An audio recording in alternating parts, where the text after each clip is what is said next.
As you all know that in India, the entire microfinance sector as of 31st December has reached a portfolio base, gross loan portfolio of 4 lakh crores, which is a significant achievement, reaching out to 7.2 crore low-income women borrowers.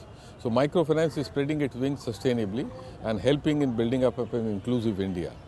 Similarly, for West Bengal contributes 9% of all India portfolio, serving 68 lakh clients and remains an important state for us. In this context, I wish AMFI for its annual conference of 2024 all success so that the sector continues to serve the low-income clients sustainably. Thank you. Basically, it's an association based with all the MFIs working in eastern part and mostly in Bengal. So very recently we are very happy to associate with SIDBI for this LEAD project, which is really a flagship project for us. And through LEAD project we are able to provide a lot of support in terms of technical support, in terms of marketing support, in terms of financial support to all the women entrepreneurs based, they are also the microfinance entrepreneur. So we started it in last year and it's a huge success. We are able to see that they are progressing very well. They are getting connected to the main market. They are able to upgrade their skills, and I think we are really grateful to SIDBI for this kind of project, and we are hopeful that more this kind of project will also help us as well as the entrepreneur for their better future. AMFI West Bengal also having this microfinance summit on 22nd of February at Bishwa Bangla Convention Center. So we are all excited to join there. We are the largest NBFC MFI attached to the RBI in Calcutta. A very big sector in which West Bengal plays a very important part. A lot of people ask me what is the role of AMFI West Bengal. It is very important to have a local association because this is a very grounded business and the interests of lenders, interests of customers, interests of many stakeholders essentially needs to be handled in an appropriate way, and it is very, very important that AMFI West Bengal plays that particular role. Microfinance is a very grounded business. Apart from providing finance, we also need to work on capacity building, helping customers improve their livelihood, their business prospects, because it is really this entire package which will essentially help microfinance grow in the right way. I am extremely positive about the conference that AMFI West Bengal has every year. It is a sought after event every year where a lot of people gather and discuss topics of relevance which will allow us to grow the industry in a better way. And finally, if India has to grow, this particular sector has to grow, and that is the only way, once the bottom of the pyramid grows, that we will be able to as a country grow at close to 10% GDP per annum. Thank you very much. Wish you all the best. আমাদের এই সামনেই আগামী এই ফেব্রুয়ারির 22 তারিখ অষ্টম microfinance summit যেটা হতে চলেছে, তো সেটা খুব ভালো ইভেন্ট যেখানে আমাদের সমস্ত ব্যাংক, আমাদের রিজার্ভ ব্যাংক এবং আমাদের ইন্স্যুরেন্স সেক্টর থেকে লোক এবং আমাদের এমএফআই সেক্টরের সমস্ত লোক এবং আমাদের এমএফআই সেক্টর থেকে যারা ব্যাংক হয়েছে, যেমন বন্ধন ব্যাংক হয়েছে বা উজ্জীবন স্মল ফাইন্যান্স ব্যাংক হয়েছে বা জনলক্ষ্মী ব্যাংক হয়েছে, এরকম যত স্মল ফাইন্যান্স ব্যাংক হয়েছে তারাও প্রেজেন্ট থাকবে। এবং এখানে অনেক হেলথ কেয়ার সেক্টরে কাজ করে এরকম লোকজন যারা গরিব মানুষের স্বাস্থ্য বা স্বাস্থ্য সচেতনতা নিয়ে কাজ করে, বা আরবিআইয়ের যে ডিজিটাল অ্যাওয়ারনেস প্রোগ্রাম হয় সেই প্রোগ্রামে যারা কাজ করে, এরকম অনেক লোক এখানে যুক্ত থাকবে। এবং দেখুন, এই যে প্রোগ্রাম, এই মাইক্রোফাইন্যান্স একটা এমন একটা ইন্ডাস্ট্রি যেখানে প্রত্যেক বছর হিউজ জব ক্রিয়েট হচ্ছে। হ্যাঁ, এখন অন্তত এই বেঙ্গলেই প্রায় 4 লক্ষ লোক কাজ করে যারা মাইক্রোফাইন্যান্সে আছে বিভিন্নভাবে, ইনডাইরেক্টলি সেটা আরও বেশি। আমাদের বড়োয়ার্স মানে আমাদের যারা ক্লায়েন্ট, যাদেরকে আমরা লোন দিচ্ছি, এই যাদের লোন দিই তাদের যারা ছেলে মেয়ে হয়, যারা পড়াশুনো করছে, যাদের মাধ্যমিক পাস বা উচ্চ মাধ্যমিক পাস, তাদেরকেও আমরা জব অফার করছি।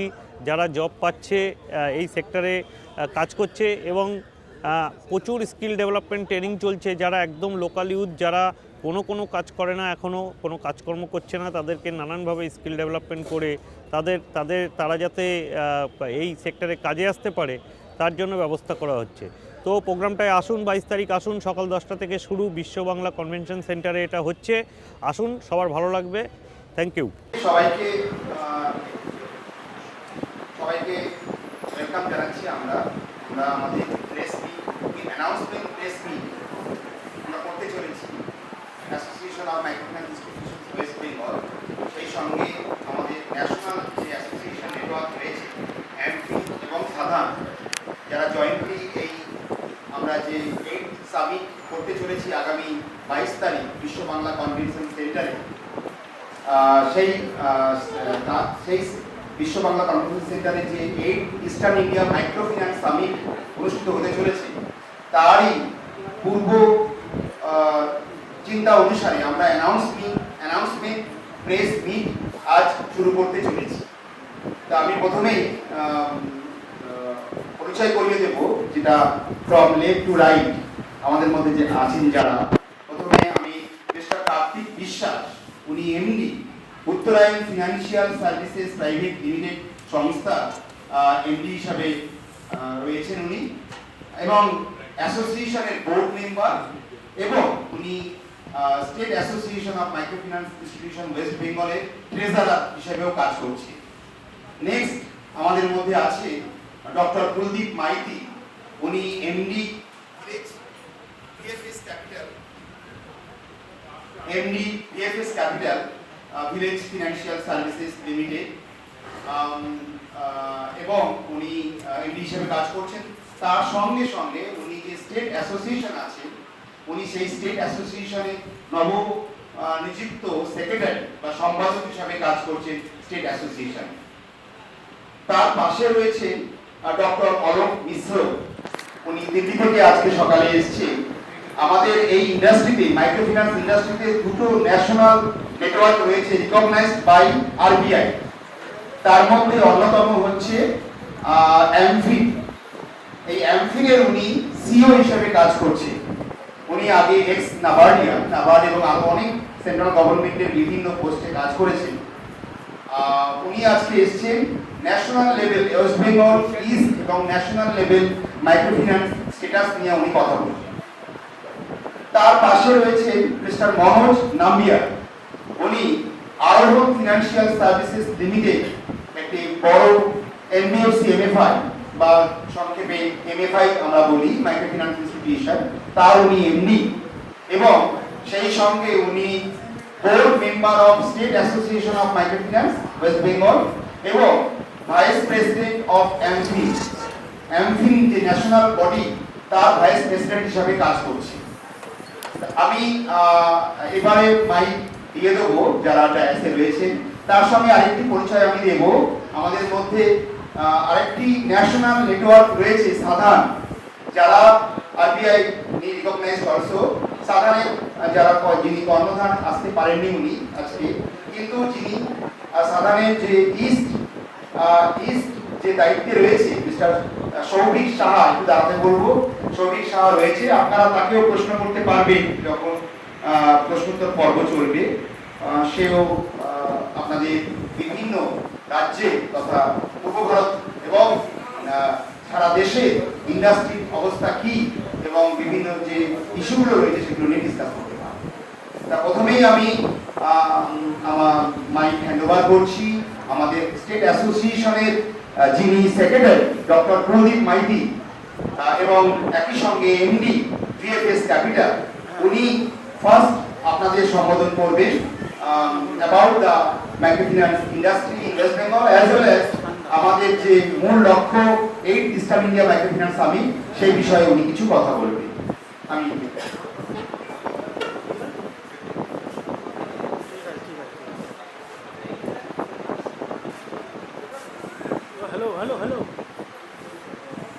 নমস্কার, আমি ধন্যবাদ জানাই যে আপনারা এসেছেন আমাদের ডাকে সাড়া দিয়ে, এবং তার সাথে সাথে আমি ধন্যবাদ জানাই ডক্টর অলোক মিশ্রকে, আমাদের যে ন্যাশনাল লেভেল অ্যাসোসিয়েশন আছে এমপি, তো সিও দিল্লি থেকে এসছেন।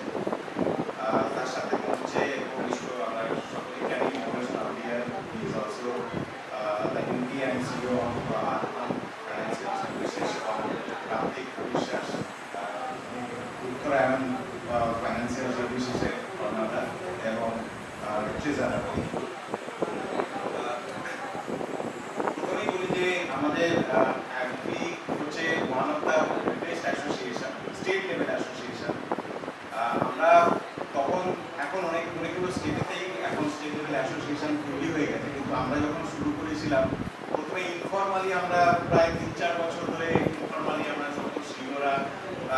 বসতাম এবং সেখানে আমাদের বিভিন্ন যে স্টেট স্পেসিফিক কিছু অ্যাজেন্ডা থাকে সেগুলো ডিসকাশন করতাম এবং গ্র্যাজুয়ালি আমাদের মনে হলো যে ইনফর্মাল থেকে এবারে ফর্মালি করাটা দরকার, ফর্মাল সেফ দেওয়াটা দরকার এবং সেই হিসাবে আমরা এটা শুরু করেছিলাম। তো সেই অর্থে এমপি স্টেট লেভেল অ্যাসোসিয়েশনে one of the oldest association. তার সাথে সাথে আমরা বিভিন্ন ধরনের কাজকর্মের সাথে যখন আমরা যুক্ত হলাম, যখন বিভিন্ন এমএফআইরা আমরা একসাথে যুক্ত হলাম, তখন মনে হলো যে আমাদের একটা ইভেন্ট হওয়া দরকার, যে যেখানে আমরা যেহেতু আমাদের স্টেক হোল্ডার যদি করেন আমাদের যে মাইক্রোফিন্যান্সে কাজ করি, যে আমাদের যারা মাইক্রোফিন্যান্স ফরওয়ার্ড যারা আছে মহিলারা, গ্রামীণ মহিলারা, তারা যেমন আমাদের স্টেক হোল্ডার, তার সাথে সাথে আমাদের স্টেক হোল্ডার বিভিন্ন ব্যাংক আছে যাদের কাছ থেকে আমরা ঋণ নিয়ে এই কাজটাকে করি, এনবিএফসিস আছে, তার সাথে সাথে রেগুলেটর যেমন রিজার্ভ ব্যাংক অফ ইন্ডিয়া আছে, তার সাথে বিভিন্ন ইন্স্যুরেন্স সেক্টরও আমাদের সাথে জড়িত আছে। তো আমাদের কাছে মনে হলো যে আমরা যদি এরকম কোনো একটা ইয়ারলি একটা ইভেন্ট করি, যেখানে একটা থিমকে ঠিক করি, যে একটা অ্যাওয়ারনেস একটা জেনারেট করা এবং তার সাথে সাথে সকল স্টেক হোল্ডারদের একটা এক জায়গায় একটা রুমের মধ্যে বা একটা টেবিলের মধ্যে আমরা যাই। তো আমি এমপির কাছে কৃতজ্ঞ এবং এটা খুব ভালো লাগছে যে বর্তমানে আমি সেক্রেটারি হিসাবে আমার খুশি লাগে যে এটা আমাদের 9ম বছর হয়েছে যেখানে আমরা ইয়ারলি ইভেন্টটাকে করছি এবং এই ইভেন্টটা আমাদের আগামী 22শে ফেব্রুয়ারি আমাদের বিশ্ব বাংলা কনভেনশন সেন্টার যেটা নতুন হয়েছে রাজারহাট নিউ টাউনে, সেখানেই তো সেখানেই আমাদের ইভেন্টটা হবে আগামী 22শে ফেব্রুয়ারি। তো সেখানে আমি সেক্রেটারি হিসেবে আপনাদের প্রতি আগাম ইনভাইটেশন করলাম যে সেখানেও আপনারা আসবেন, এসে আমাদের অনুষ্ঠানটাকে পার্টিসিপেট করবেন এবং আপনাদের যদি কোনো প্রশ্ন থাকে করবেন এবং সেটাকে শুধুমাত্র আপনারাই পারেন যে এটা সাধারণ মানুষের কাছে গিয়ে পৌঁছে দেয়। ওয়েস্ট বেঙ্গল আপনারা জানেন যে মাইক্রোফিন্যান্স অনেক আগেই শুরু হয়েছিল এবং আমরা ইতিহাস যদি ধরি যে আমরা জানি সকলে যে বাংলাদেশ হচ্ছে মাইক্রোফিন্যান্সের আতুরঘর এবং বাংলাদেশটা একসময় আমাদের পশ্চিমবঙ্গের সাথেই ছিল, অতএব সোশিও ইকোনমিক কন্ডিশন থেকে শুরু করে সব কিছু কিন্তু অনেকটাই বাংলাদেশের সাথে মেলে এবং আমাদের পশ্চিমবঙ্গ যে সব থেকে আমরা প্রাউড ফিল করি যে এখানে সব থেকে যে বড় এমএফআই ছিলেন বন্ধন, সে এখন তাকে ইউনিভার্সাল ব্যাংকের লাইসেন্সও পেয়েছে, সেটা আমাদের সকল বাঙালির খুব একটা গর্বের বিষয় এবং শুধুমাত্র বাঙালি হিসেবে না, আমি বলবো যে ইস্টার্ন পার্টের ক্ষেত্রে এটা একটা গর্বের বিষয় যে একটা মাইক্রোফিন্যান্স ইনস্টিটিউশন তারা একটা ইউনিভার্সাল ব্যাংকের লাইসেন্স পেয়েছে এবং শুধুমাত্র ইউনিভার্সাল লাইসেন্স নয়, আপনারা যদি দেখেন যে স্মল ফিন্যান্স ব্যাংকের মধ্যে অনেকেই যারা মাইক্রোফিন্যান্স থেকে তারা স্মল ফিন্যান্স ব্যাংকে নিজেদেরকে চেঞ্জ করে নিয়েছে, তারা ব্যাংকিং লাইসেন্স পেয়েছে। তো সেক্ষেত্রে এটা আমরা খুব গর্ব করে বলতে পারি বা আমরা এটা ধরেই নিতে পারি যে মাইক্রোফিন্যান্স তার মানে গ্রামীণ জায়গাতে একদম প্রত্যুত্তর গ্রামে যেখানে মানুষ এই পরিষেবাটা পাচ্ছে না সেখানে মাইক্রোফিন্যান্সকে পৌঁছাতে পারছে এবং যেটা আমরা সবসময় বলি যে যারা আনব্যাংক পিপল আছে তাদের কাছে গিয়ে আমরা এই পরিষেবাটা দিচ্ছি এবং বিভিন্ন ক্ষেত্রে আমরা বিভিন্ন রকম সার্ভিস আমরা প্রোভাইড করে থাকি এবং আপনারা আমাদের প্রেস রিলিজে আপনারা দেখতে পাবেন কিছু ডেটা, তার মধ্যেও আছে যে ওয়েস্ট বেঙ্গল কিন্তু এখন প্রায় অলমোস্ট টপ পোর্টফোলিও হ্যান্ডেল করে ইন টার্মস অফ আউটস্ট্যান্ডিং। তো এবং কোভিডের সময় প্রত্যেকেই এটা এফেক্ট পেয়েছিল, আমরাও সকলে পেয়েছি, মহিলারা যারা ঋণ নিয়েছেন তারাও এফেক্ট পেয়েছিল, কিন্তু এখন Covid part is already over. তো আবার সকলে কিন্তু নিজের জায়গায় ফিরে আসছে, আবার সেই গ্রোথ আমরা এক্সপেক্ট করছি অ্যাজ এ ইন্ডাস্ট্রি অলমোস্ট 20-25% আমরা এক্সপেক্ট করছি সেটা হবে এবং পশ্চিমবঙ্গের সকলে সেইভাবেই আমরা একই রেশিওতে আমরা এক্সপেক্ট করছি এবং এটা আরেকটা আমাদের গর্বের বিষয় যে আমাদের ইস্টার্ন পার্ট বা পশ্চিমবঙ্গের মানুষ হিসাবে যে আমাদের এখন যে পোর্টফোলিও কোয়ালিটি বা আমরা যেটাকে বলি যে এনপিএ লেভেলটা সব থেকে লোয়েস্ট ইন দ্য কান্ট্রি, সেটাকে আমাদের সকলেরই কিন্তু একটা ভালো বিষয়। তো আমরা চাইবো যে এটা ওয়েস্ট বেঙ্গল স্পেসিফিক কিছু আমি বললাম, তো আমি ডক্টর মিশ্রকে বলবো যে উনি প্যান ইন্ডিয়া লেভেলে ওনার যে অবজারভেশন আছে মাইক্রোফিন্যান্সের সেটা রাখবে এবং তার সাথে সাথে আমাদের অ্যামফিনে কী রোল আছে সেইটার মধ্যে সেটা রাখবেন। Thank you so much.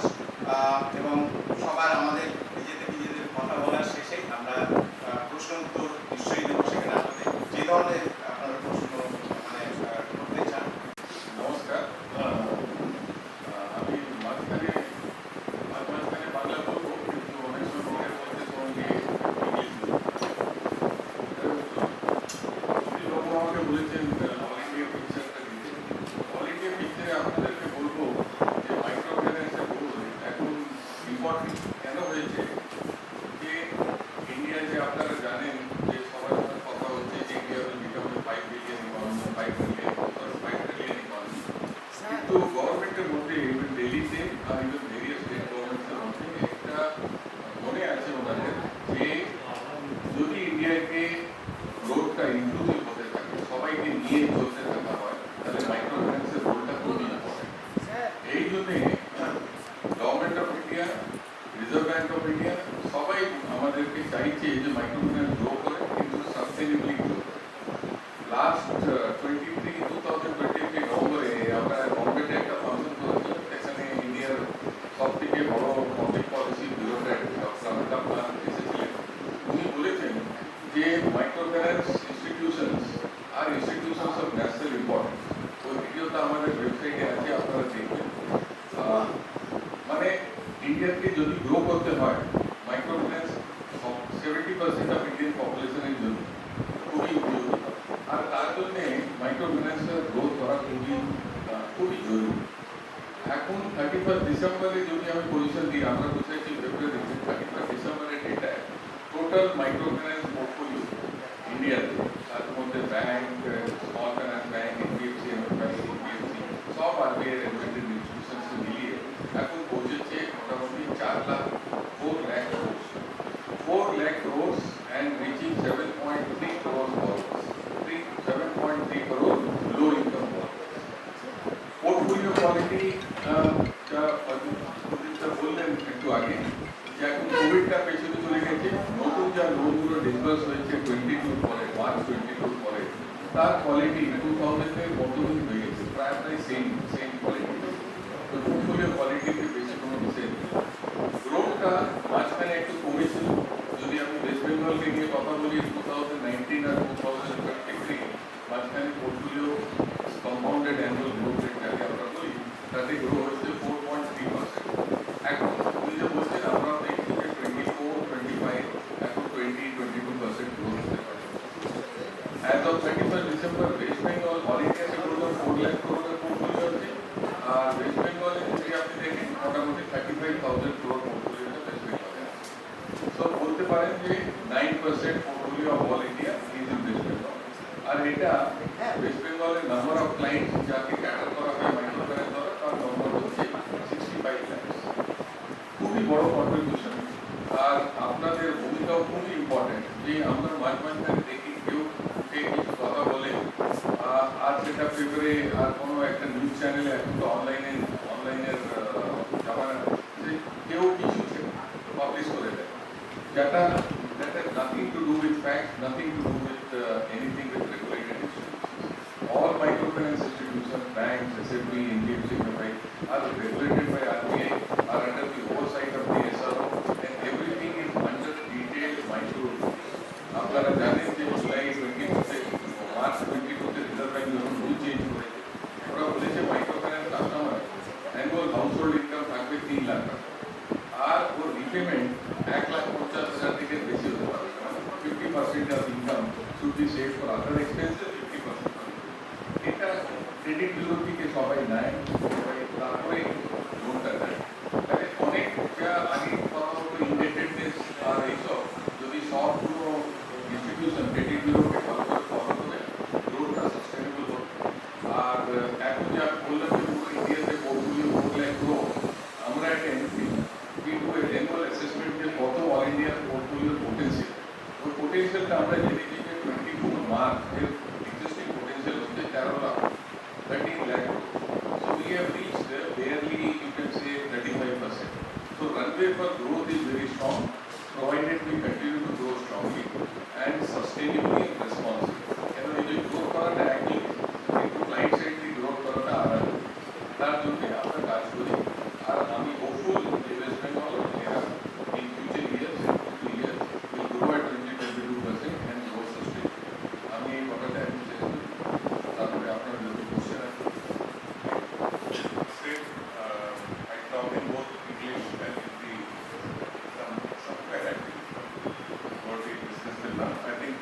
Raghu and Dr. Saab have already covered the broad highlights of the sector. As a practitioner and as somebody who's closely involved with the self-regulatory organization and also as we discussed, let me just highlight a few points to all of you. And I'll also end by saying what is the help that we are seeking from all of you here, right, so that we can take the perspective.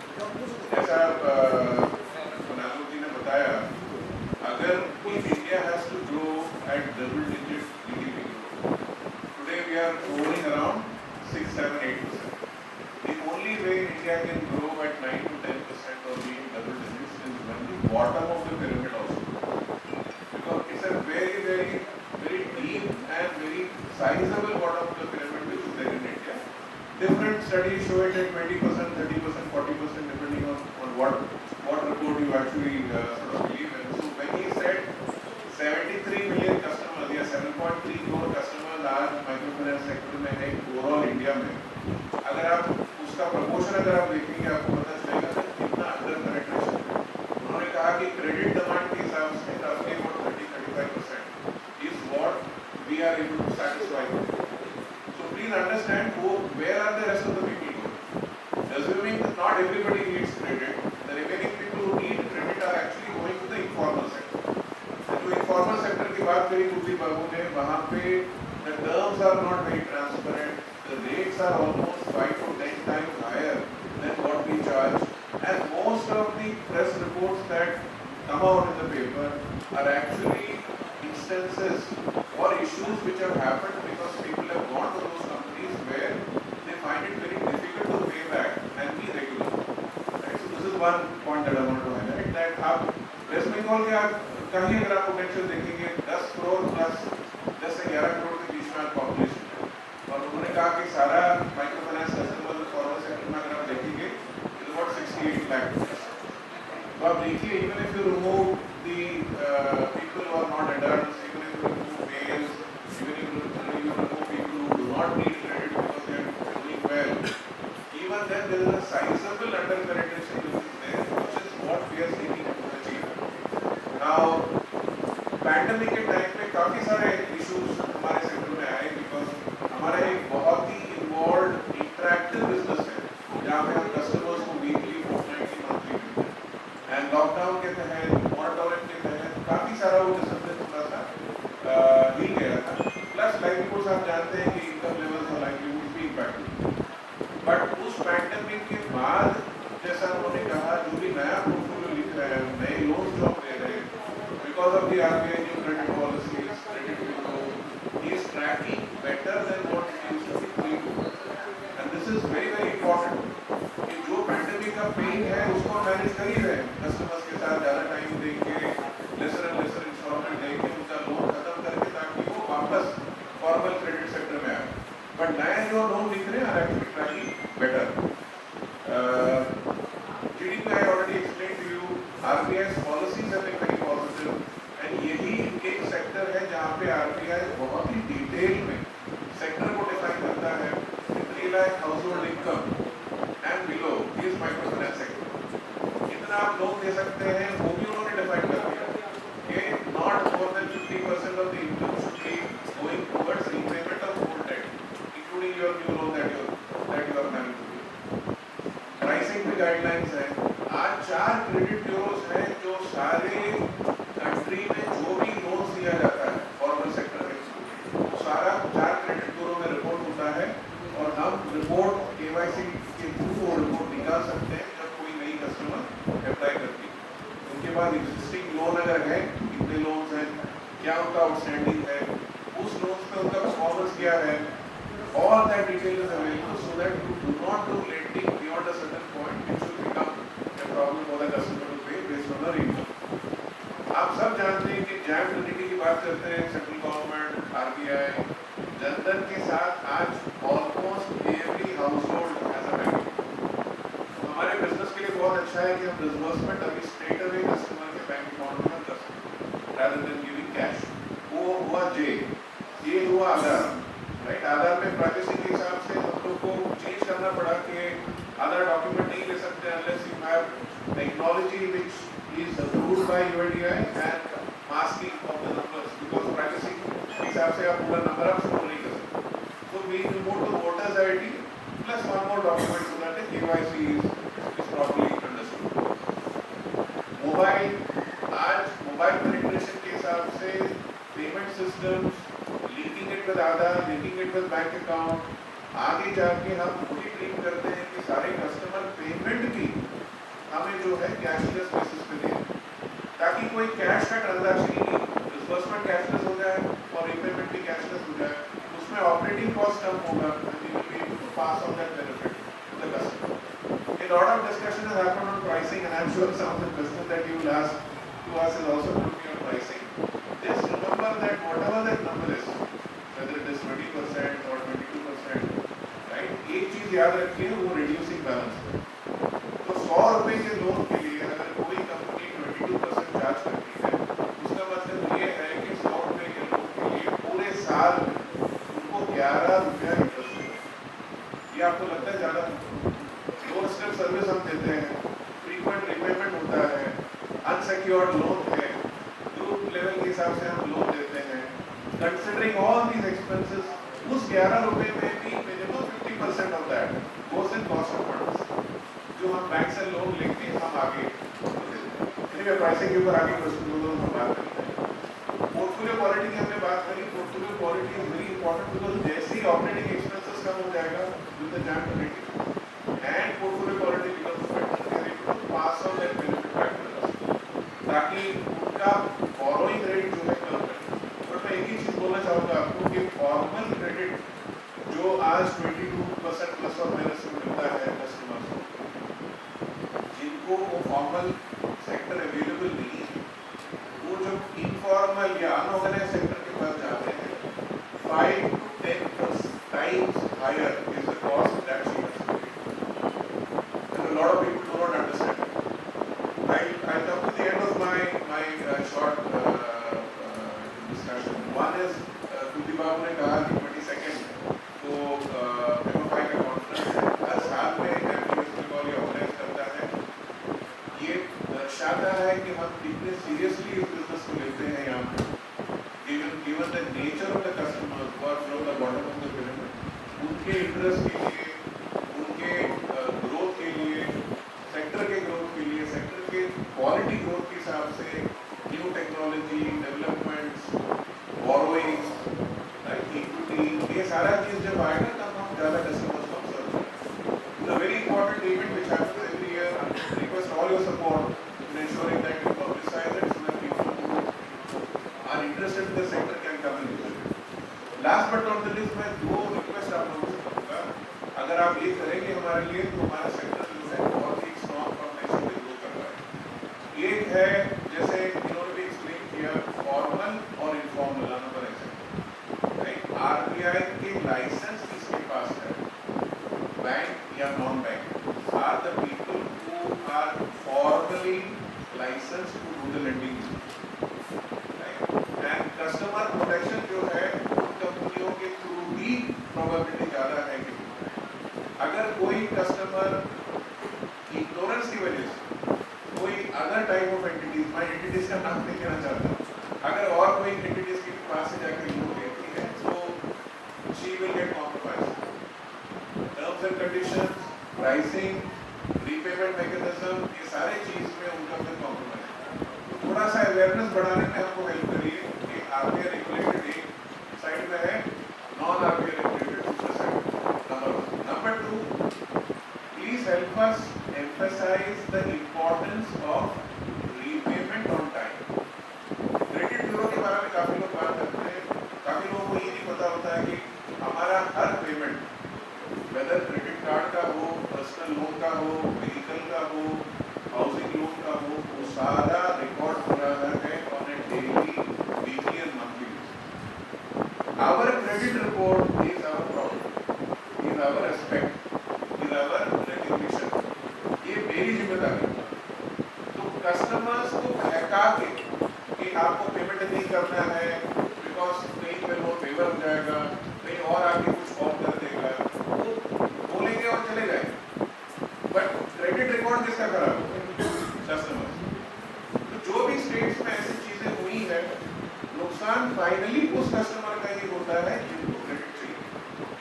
तो हमारा sincere request आप लोगों से ये है, एक तो awareness create करें आरबीआई रेगुलेटेड इंस्टीट्यूशंस के ऊपर, जैसा म्यूचुअल फंड है, सेबी रेगुलेटेड है, हम सब जानते हैं कि वो एक रूल्स के हिसाब से काम करता है।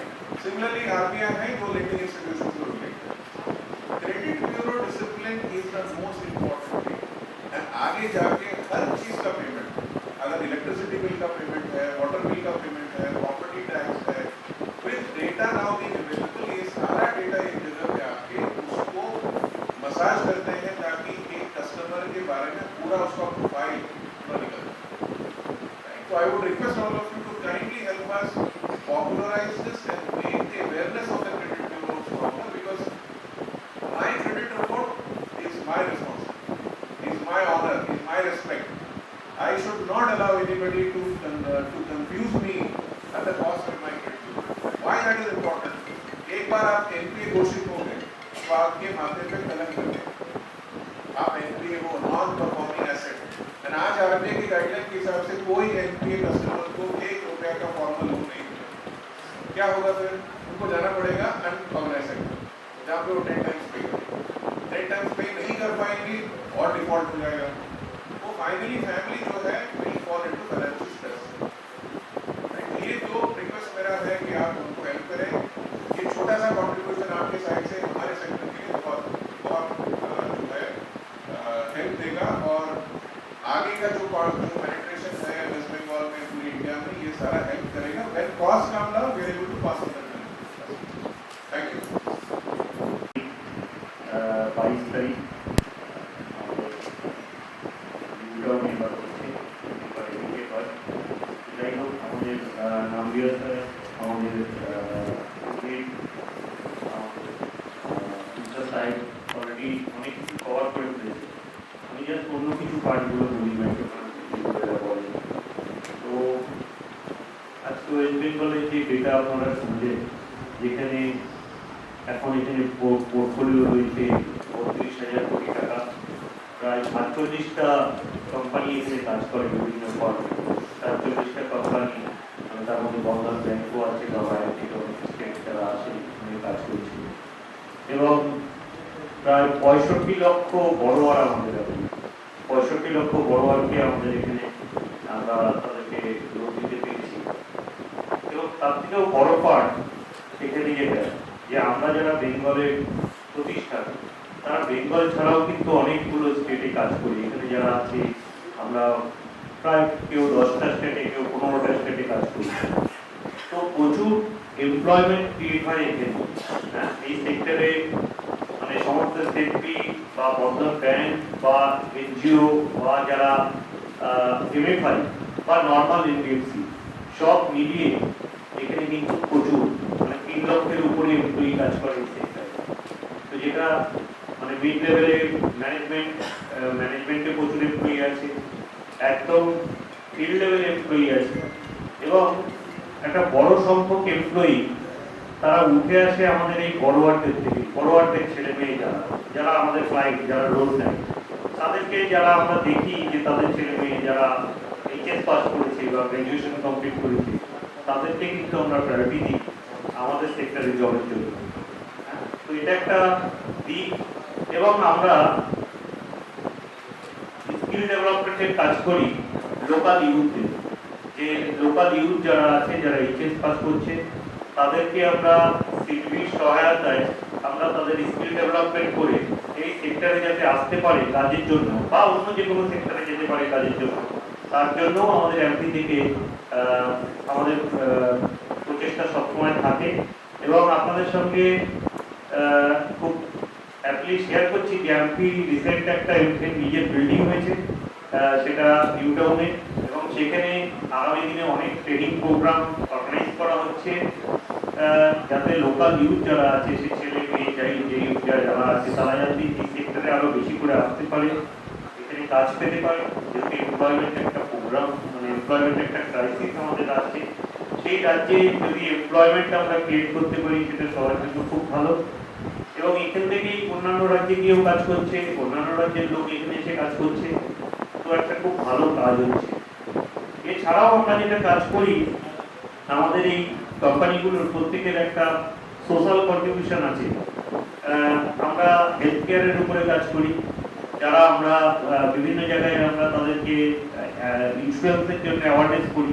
গ্রামে বিভিন্ন বাড়িতে আপনারা জানেন যে শহরে আমরা দেখি মেডিকেল থাকে বা হসপিটাল করা থাকে, যাতে তার এই এক্সপেন্ডিচারগুলো যায়। তো সেই এক্সপেন্ডিচারগুলো যাতে তাদের ক্যাপিটাল নষ্ট না করে, তার জন্য তাদেরকে ইন্স্যুরেন্সে অ্যাওয়ারনেস করানো এবং তাদেরকে ইন্স্যুরেন্স করানো, এই কাজগুলো আমরা মাইক্রো ফাইন্যান্স অর্গানাইজেশন করি। সাথে সাথে আরবিআই এর সাথে এখানে সাধারণ আছে, সাধারণের সাথে মিলে অনেকগুলো এখানে ওয়ার্কশপ হচ্ছে, এখানে ডিজিটাল অ্যাওয়ারনেস হচ্ছে। আজকে এত পেমেন্টে ফ্রড হয়ে যাচ্ছে, মানুষের টাকা ব্যাংক অ্যাকাউন্ট থেকে চলে যাচ্ছে। তো আমাদের যারা গ্রামের মহিলারা আছে তারা অতি সহজেই তাদের কেওয়াইসি কাউকে দিয়ে দেয় বা ওটিপি কাউকে বলে দেয়। তো সেইগুলোতে যাতে তারা অ্যাওয়ার্ড থাকতে পারে, আরবিআই এর সঙ্গে মিলে আমরা অনেক 30,000-এর উপরে এখন ক্যাম্প হয়ে গেছে, যেখানে এই ডিজিটাল অ্যাওয়ারনেস চলছে যে তারা কিভাবে তার ফোন সুরক্ষিত রাখবে, ব্যাংক অ্যাকাউন্ট সুরক্ষিত রাখবে। তো এডুকেশনের উপরেও নানানভাবে আমরা কাজ করি। অনেক আমাদের এখানে প্রতিষ্ঠান আছে যাদের সিএসআর অ্যাক্টিভিটিতে তারা প্রাইমারি এডুকেশন দিয়ে থাকে বা কোচিং দিয়ে থাকে। তো সেক্টরটা অ্যাকচুয়ালি মাইক্রো ফাইন্যান্স নাম দিয়ে পরিচিত হয়, কিন্তু এটা একটা সোশ্যাল এবং কমার্শিয়াল, এই দুটোর একটা মিশ্রণ। দুটোতেই মানে যদি ঠিক ব্যালেন্স না থাকে কাজটা ঠিকভাবে হবে না। তো আমরা কাজ করছি খুব ভালো করে, এবং এই কাজ করতে গিয়ে মনোজ স্যার যেটা বললো, বিভিন্ন রকমের আজকে যেহেতু অনলাইনে যুগ, সেখানে বিভিন্ন লোকের বিভিন্ন মত পেশ করার অধিকার রয়েছে, এবং তারা তাদের বিভিন্ন ইউটিউবার বা বিভিন্ন অনেকে আছে যারা নানানভাবে হয়তো একটা গুজব রটিয়ে দিল, এই অমুক সেন্ট্রাল গভর্নমেন্ট থেকে ডেট ওয়েভার হয়ে গেছে, কালকে থেকে সকালবেলা আর মাইক্রো ফাইন্যান্সের টাকা দিতে হবে না। তো এটা খুব হার্মফুল সেক্টরের জন্য। তো যাতে এই ধরনের হয়তো তাদের 5,000 ভিউজ হয়ে গেল, 5,000 ভিউজ হওয়ার পরে দেখা গেল 200 লোক তাদের রিঅ্যাক্ট করলো। এই রিঅ্যাক্ট করাতে তাদের কি হচ্ছে, তাদের সিভিল খারাপ হচ্ছে। সিভিল খারাপের পরে সে অন্য কোনো জায়গা থেকে লোন পাচ্ছে না, সে যে বিজনেসটা তৈরি করেছে এতদিন ধরে সেই বিজনেসটা অ্যাম্পার্ড হচ্ছে। তো এগুলোতে মিডিয়ারও দরকার যে কারা মাইক্রো ফাইন্যান্স চালায়, মাইক্রো ফাইন্যান্সটা চলে কি করে, বা সেখানে আরবিআই এর রোল কি বা এসআরও রোল কি, এই জিনিসগুলো মিডিয়া নিশ্চয়ই বলে টাইম টু টাইম। আর মনোজ স্যার যেরকম বললেন যে আমরা আশা করবো যে আরো এগুলো বলবে। এবং আরো একটা জিনিস এখানে সেক্টরের বড়, সেটা হচ্ছে কি, এই যে আমরা যাদের লোন দিই, যাদেরকে আমরা লাস্ট 2000 সাল থেকে লোন দিচ্ছি, 500 টাকা লোন দিয়ে শুরু করেছি, আজকে তারা কেউ 1 লাখ, কেউ 1.5 লাখ, কেউ 2 লাখ টাকা লোন নিচ্ছে। যেদিন দিয়েছিলাম 500 টাকা লোন, সেদিন 500 টাকাটা গুনতে পারতো না, 10 টাকার লোন, তো তারা আজকে 1.5 লাখ টাকা নিয়ে লোন নিচ্ছে। যারা আগামী দিনে ব্যাংকের সঙ্গে আমরা কানেক্ট করাচ্ছি তাদেরকে ডাইরেক্ট, এই সেক্টরে আমরা যে লোন দিই তাতে তাদের হচ্ছে না, আরো বেশি লোন এখানে এগিয়ে এসেছে। অনেক ব্যাংক যারা বিসি কোঅপারেটিভ এরকম মডেলে কাজ করছে, এবং সেখানে আমরা ব্যাংকের সঙ্গে এমএফআইরা যুক্ত হয়ে অনেক কম ইন্টারেস্টে এসএমই কে সাপোর্ট করা হচ্ছে। তো প্রোগ্রামটা আগামী দিনে আরো ভালো হবে, এবং আপনারা ডেটা দেখে বুঝতে পারছেন যে ওয়েস্ট বেঙ্গলের যে পপুলেশন, সেই পপুলেশনের কাছে আমাদের যে মাত্র 65 লক্ষ লোককে দেওয়া হয়েছে কিছুই। আগামী দিনে অনেক সুযোগ রয়েছে এদের সাথে কাজ করার, অনেক সুযোগ রয়েছে হেলথ কেয়ারে কাজ করার, অনেক সুযোগ রয়েছে তাদেরকে অ্যাওয়ারনেস করার, এবং এমপ্লয়মেন্ট সবচেয়ে বড় কথা, যেটা এমপ্লয়মেন্ট ক্রিয়েশনের ক্ষেত্রে হিউজ সুযোগ রয়েছে। এবং আগামী দিনে আমরা মনে করি যে এই সেক্টর একটা মানে হিউজ জব ক্রিয়েটার সেক্টর হিসেবেও পরিচিত হবে। থ্যাংক ইউ সবাইকে।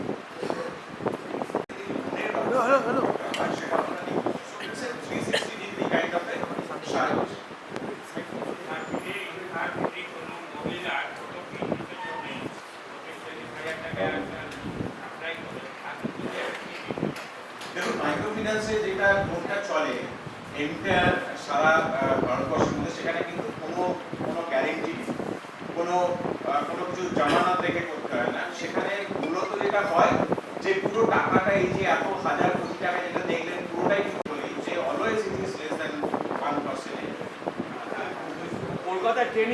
হবে কলকাতার ট্রেনিং। কলকাতায় আমাদের যেমন কার্তিকবাবু বললেন যে আমাদের নিজস্ব যেটা বিল্ডিং আমরা রিসেন্টলি আমরা করেছি অ্যারোবিক, সেখানেও আমরা ট্রেনিংটা প্রোভাইড করি এবং এর বাইরে বিভিন্ন জায়গায় বিভিন্ন এনজিওরও তাদের নিজস্ব ট্রেনিং সেন্টার আছে, তো আরও অন্যান্য ট্রেনিং সেন্টার আছে, সেইখানে আমরা টাই আপ করে এই ট্রেনিংটাকে প্রোভাইড করি। আচ্ছা, ওয়েস্ট বেঙ্গলের যে পোর্টফোলিও ফিগারের দুটো ফিগার দিচ্ছে, একটা মিশ্র করছেন 32%, আর আপনি বলছেন 32%, which is which one is that?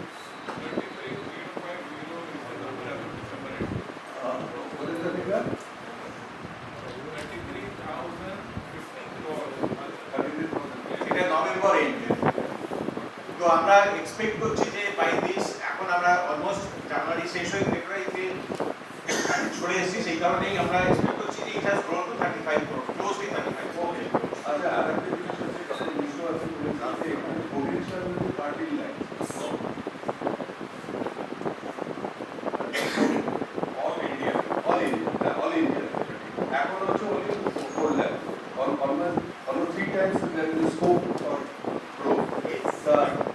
এটা এর বটলনেক গুলো কি এবং সেগুলো ওভারকাম করার জন্য what is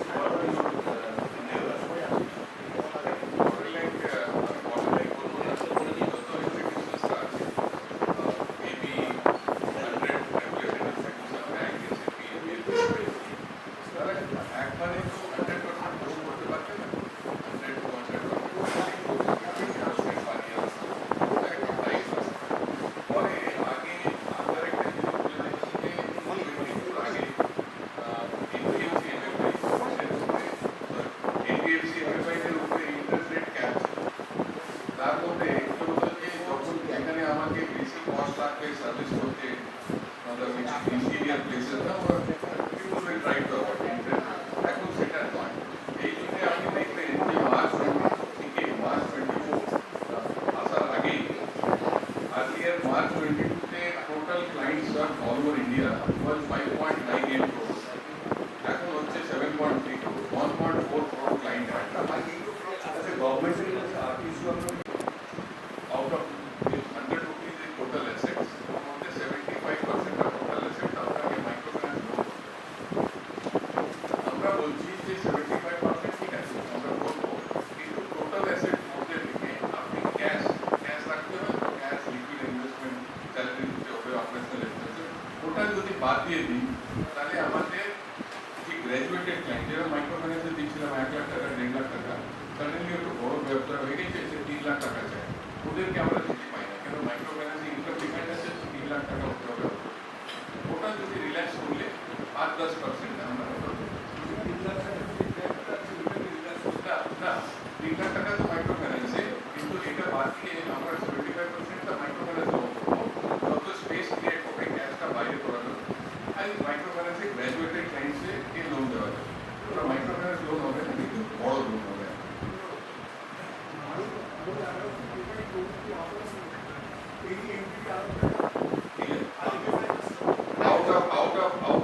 Out of NBFC MFI, if 100 rupees is total assets balance sheet, which comprises of cash, investments, fixed assets and loans. Rule আছে that out of that 100, 75% has to be microfinance. ঠিক আছে, ওখানে যদি কারোর কাছে cash থাকে 12%, ঠিক আছে, 75% will become 87. 87 এর পরে suppose 5% fixed asset 90, তাহলে 7-8% তো গ্র্যাজুয়েটেড ক্লায়েন্টকে তো দিতেই হবে। That's OPD.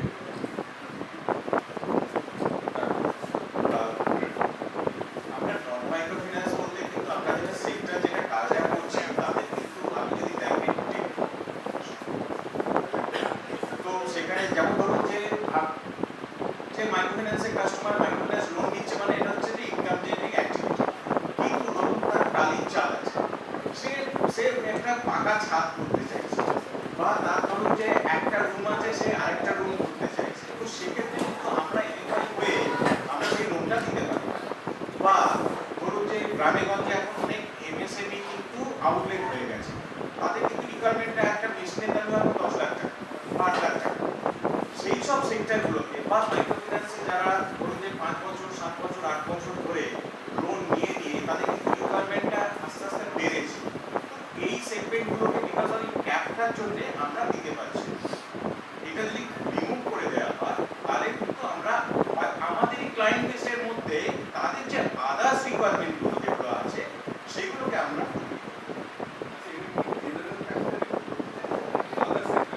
না উনি যেটা বলতে চাইছেন যে আমাদের আমরা যেহেতু এনবিএফসি এমএফআই মানে এনবিএফসির মধ্যেও কিন্তু আরেকটা ক্যাটাগরি হচ্ছে এনবিএফসি এমএফআই, সেখানে নিয়ম হচ্ছে যে আমার 75% দিতে হবে মাইক্রোফিন্যান্স লোন, এবং মাইক্রোফিন্যান্স লোনের ডেফিনেশন হচ্ছে 3 লাখের নিচে তার ইনকাম হতে হবে এবং তার 50% তার রিপেমেন্ট ক্যাপাসিটি।